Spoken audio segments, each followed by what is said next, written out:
Time to take a look at what's new in Warframe, because this week should be an interesting one, but sadly not for the actual updates. I'm going to take a guess and say Chipper has an Azura shard. Nope, Crimson. One day I will get this right, I'm telling you. One day I'll get this right.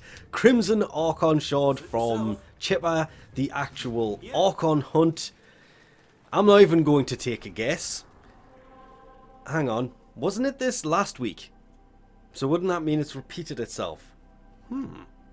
Anyway, Amber Orcon Shard, meaning taking on Nora, and, well, that would be up against the Corpus. Mobile defense, really easy. Interception, not so much, but get a decent team together and that would be great. I'd love to see those two flipped. So the interception was kind of the easier of the two missions, but by the time you get to level 130 to 150, it really doesn't make much difference. Just make sure you have magnetic on it, and that will go down pretty well.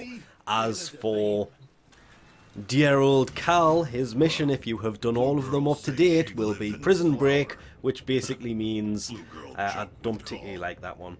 They're all easy, and finding the passkeys. Get 5 kills within 5 seconds can be annoying, and complete the mission without being killed or being veiled. Prison Break, how that ends?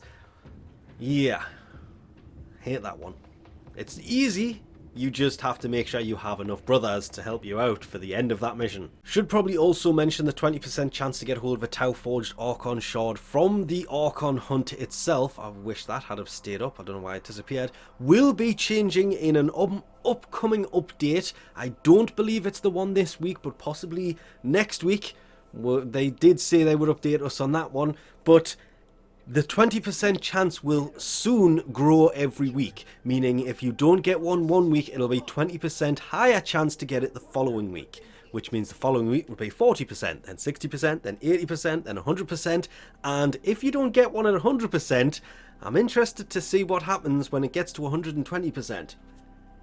Of course, we have to wait for that system to come out, but if you haven't dropped the Tau Forged Shard yet, the chances of getting them is going to double every week until you actually drop one. Then it will go back to 20%, but the same thing will happen, meaning getting a hold of Tau Forged crystals, shards, is so much easier when they actually add it. Nightwave acts, we have complete an Orcon Hunt. Well, if you're doing it anyway, that's going to auto-complete. Open one of each tier relic, a Lith, Meso, Neo, Axie.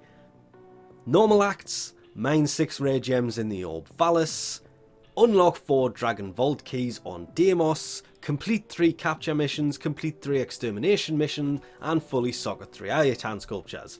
Ridiculously easy. Cred offerings, obviously there are different helmets each week. I'm never going to go into all of the different helmets unless the new ones are here, but of course we do have the Wolf Hood.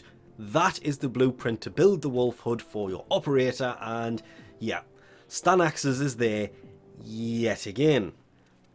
Auras, there is shield disruption. That could be pretty useful because minus 18% shield capacity considering it's corpus based Orcon hunts this week. Rifle amp, of course if you already have it you don't need to pick it up again. Rifle amp plus 27% damage for rifles. Always useful. Sprint boost just increases your sprint speed, obviously. Rifle scavenger, if you're using a launcher, that can be really useful. Rifle amp, if you don't have it, that's actually worth picking up because it increases the damage of your primaries. Very useful. There is the Grinlock Desert Camo skin blueprint, the Cindo Manticore skin blueprint, the Exergus Shock Camo skin blueprint. There is the Jaw Sword blueprint. That would in fact be the Jaw Sword, the actual melee weapon. Same with the Glaive. Now that is a weapon worth getting a hold of if you don't have it yet. The Kinetic Siphon Trap decoration. There is Grol's Kubradon Floof. Augment wise, Fire Blast Augment for Ember, Quiver Augment for Ivora, and the Tetra's 80% projectile speed while aiming. If you have Helmet's Invigoration segment, it is worth checking on that every weekly reset to see if they're frames that have become available for you and the invigorations on them are actually worth doing, because every 10th invigoration mutates and allows you to put any one of these you have onto whatever frame you have equipped, meaning you could take ability strength and 200% energy because it's 200% ability strength, and throw it onto Frost. And mine is sitting there waiting to do when I actually find one of these worth doing, or when a new quest comes out. Time to check in on Teshin Steel Path on our store, and I do believe this week is the former. Yes, there it is. 75 Steel Essence for 3 former. If you do a lot of Steel Path stuff and you have a lot of Steel Essence, yeah, that could be really useful to get a hold of 3 former. But remember, 75 Steel Essence is the equivalent to 35 Platinum. This is why I keep saying the ribbons that he brings are stupidly overpriced, because they cost a lot more than this. And even at this price, that's still 35 Platinum. Everybody keeps saying the same thing. Kit gun ribbons are about 20 Platinum for a veiled one. So buying the kit gun ribbons from him for the price he wants, they're overpriced.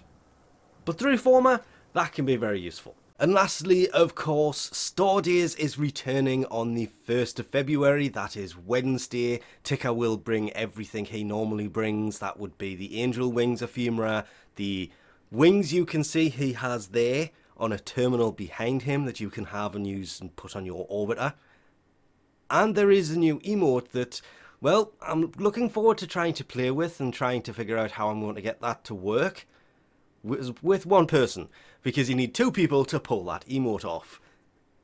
So kind of looking forward to it, even though it's the content we are all waiting for. Hopefully will be next week. Hopefully not the week after. So it's going to be the week after, but it is coming. New frame in the next few weeks.